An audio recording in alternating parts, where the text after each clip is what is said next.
Deciding to attend an out-of-state university was a risky decision for me.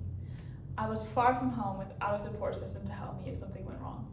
It was scary to move that far away from home, but a necessary fear. Coming to an out-of-state school has helped me grow and develop into the person I am today. It opened my eyes to so many different experiences and lifestyles. It has also taught me how to deal with heat that topped 105 degrees and 80% humidity for weeks straight. Choosing what university you attend is arguably the most important decision of your life. While it's only 4 years of your life, those are long and important 4 years. It's where you create your forever friend group, get an education, build your future, and most importantly, have fun. There's an endless list of things to consider when deciding where to go to school, but for many, cost is at the top of that list. For many institutions, out-of-state tuition is massively higher than in-state tuition, which limits many people's choices to inside the borders of the state they've lived in their whole lives.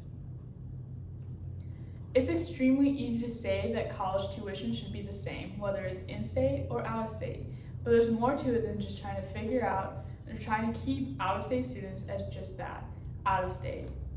With an average in-state student paying $9,410 a year versus an average of $23,890 per year, for an out-of-state student, it is easy to see what a disadvantage it would be to go to an out-of-state school.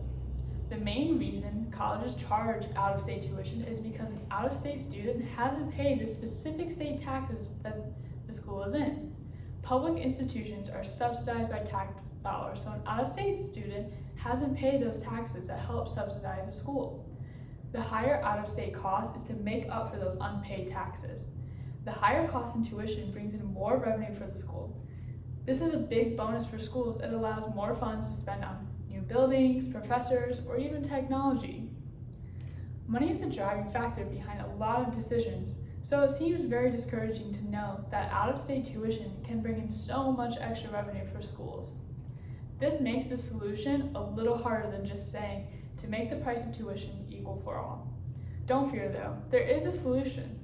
The best way to equal out tuition costs is to offer more reciprocity agreements. Essentially, a tuition reciprocity agreement allows a qualified resident from one state to attend certain colleges in nearby states for greatly reduced tuition rates, which is usually close to or even in-state tuition. Mostly, these agreements are kept regionally.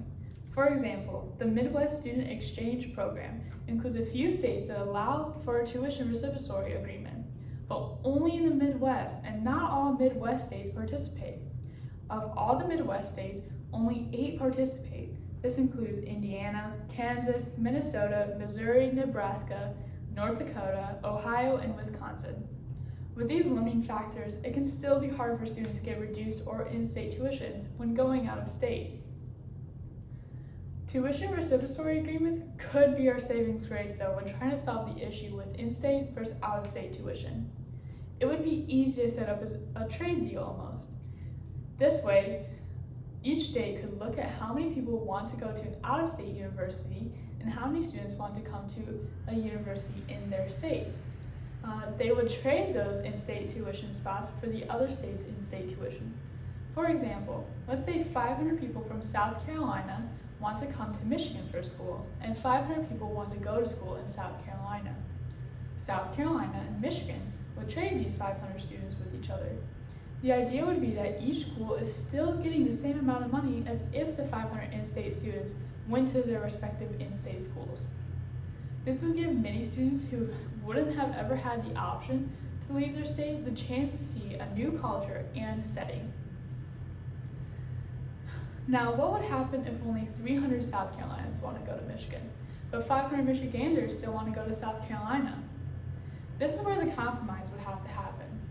Each state can limit how many students they trade for by stating that they will only give in-state tuition to as many out-of-state students coming in as they have state students leaving. This would still allow universities to have out-of-state students, but the number of students paying the out-of-state rates would be far lower. This trade-like deal would encourage more students to explore their out-of-state options and hopefully take those out-of-state options. It would increase the number of students leaving the state, which would in turn allow for more out-of-staters to migrate into the state.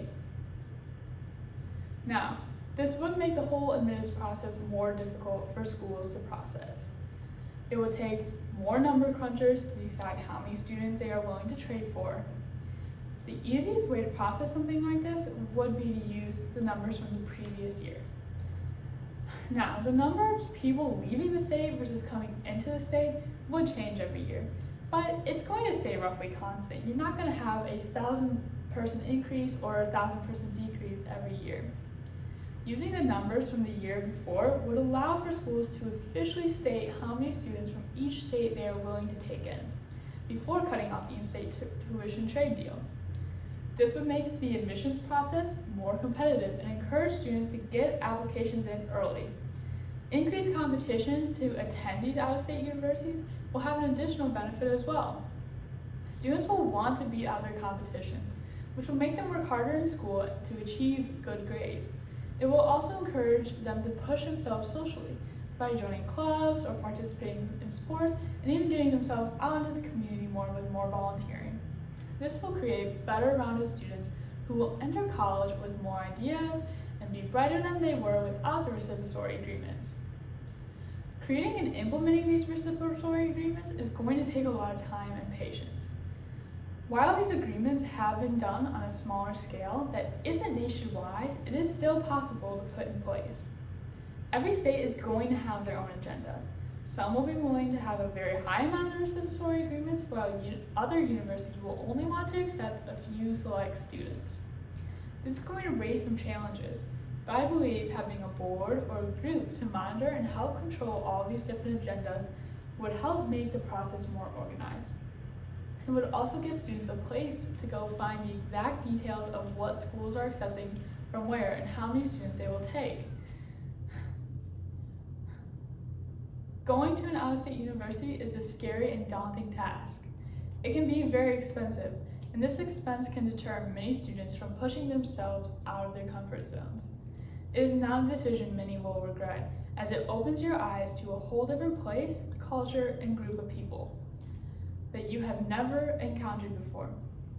These tuition reciprocity agreements would allow for more students to explore beyond the borders of their state that they've lived in for so long. Being exposed to different cultures opens the eyes and perspectives of a person. It also gives many teenagers the chance to explore the freedoms they haven't had the opportunity to experience. This also lets them test their adult lives without as much parental advisory. While limitations set to how many out-of-state students will receive the in-state rates, universities will be more willing to agree to these agreements. With this newfound freedom of exploring beyond a student's state, we could hope to see more diversity across the country and maybe an increased acceptance of different backgrounds and cultures.